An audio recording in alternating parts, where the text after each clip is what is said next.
Greetings everyone, Tim Anderson here, aka Renfell, and welcome to the latest Project Dramond update where we talk about all the things that we're doing in our ongoing tabletop game, serialized novelization, and point and click adventure game. Blah, blah, blah. I'm feeling much better today. Second round of vaccines for COVID took it out of us for a few days, but we're slowly working our way back into the real world. So I'm stuttering a little bit still, but let's talk about today's update, which is Christina's artwork for the chapter art. Um, Everybody has seen the first three images, and the fourth image in particular. I think we've shared that out on social as well, but the fourth chapter is for subscribers only. Today's post is talking about the inspiration source for each one of those images. Like, where did those images come from in each individual chapter? Some of them might be sort of obvious up front, but some of them might be a little more vague and might be inspired by something emotional that I feel when I'm writing a certain scene or a certain focal point that I think makes up the heart of that chapter. And a good example of the process, which we dive into this chapter, into this update on Patreon, excuse me.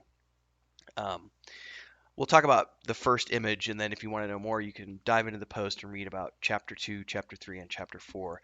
But to give you a little bit of an insight into how we've gone about things, like for example, with chapter 1, originally there were several different concepts that we both discussed about what we wanted to see for that chapter art. So the first idea that I had in my mind was I looked at the city map that I had done with Incarnate, and I said it would be really cool to have, like, if we somehow repeated that with a sketch in a sketch format, where we've got the circle of mages on one side and the towers, excuse me, and then on the other side we've got the Church of the Elder Ways and the temples, with the bay in the middle stretching out. And that was one idea. And the other idea was, well, maybe we pull back and we do an image where in like the whole right hand side, like the whole right hand third of the image, is like the main tower with a few of the other tips of the tower seen, and then we're looking down the hill. If you can imagine it like this, looking down the hill towards the rest of the city, and so you can kind of see the bay, and then way off in the distance, maybe a small version of a cathedral. And then the third image, which was more Christina's inspiration than anything else, was me saying, well, what about, here's the third idea, which is we can either have the boat, Firen's boat coming up the river, or we can have Firen's boat docked at the docks with like the city behind. And we had looked at some other concept art that showed like a city dock in the foreground with some boats there, and then on a hill going up from the dock like a city beyond. And I was like, well, we could do it in reverse that way. Instead of having the two buildings be the forefront, we could have the two buildings in the background, the Circle of Mages on one side and the Church of the Elder Ways on the other side, with the docks in the front and Fear and Ship in the foreground. We could also switch around and do um, Fearon's boat from the side with the docks behind. And eventually she kind of took that as her main inspiration source and said, well, what if I just do a side view of the boat kind of on the river with the city behind?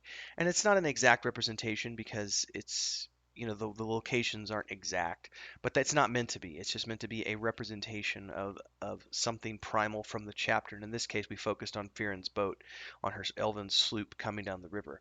So then she went and looked at several different other elven boats that people had done, and she and I talked about different ways to do the sails.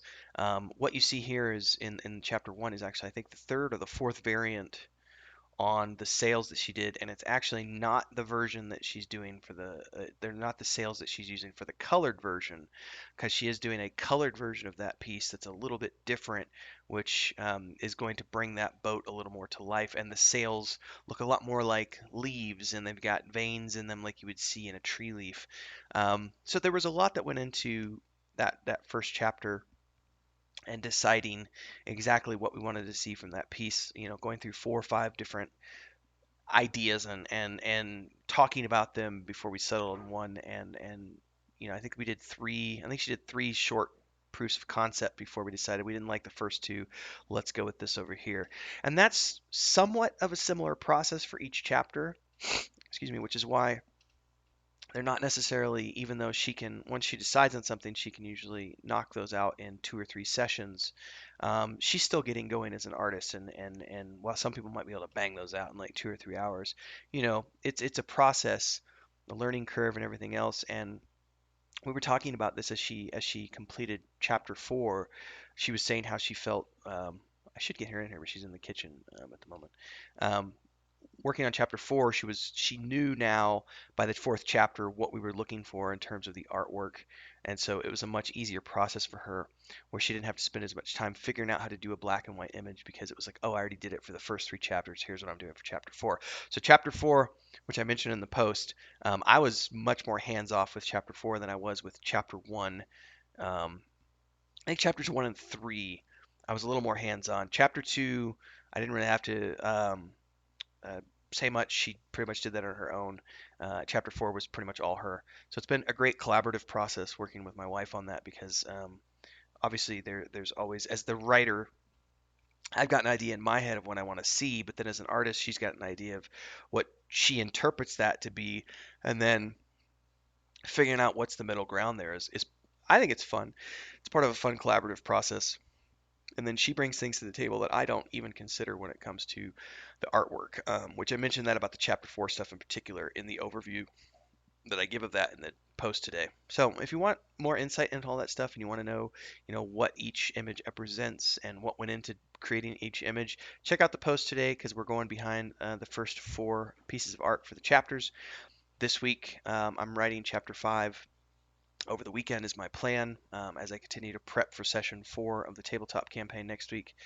And then she'll hopefully be working on chapter 5 artwork this weekend as well. So stick around for all that stuff. And of course, don't forget, if you want to know more, you can join our Discord, pick up a subscription over at Patreon, and follow along here on YouTube and watch the other videos in the Project Dramond playlist. Until next time, everybody, stay safe. We'll see you next week.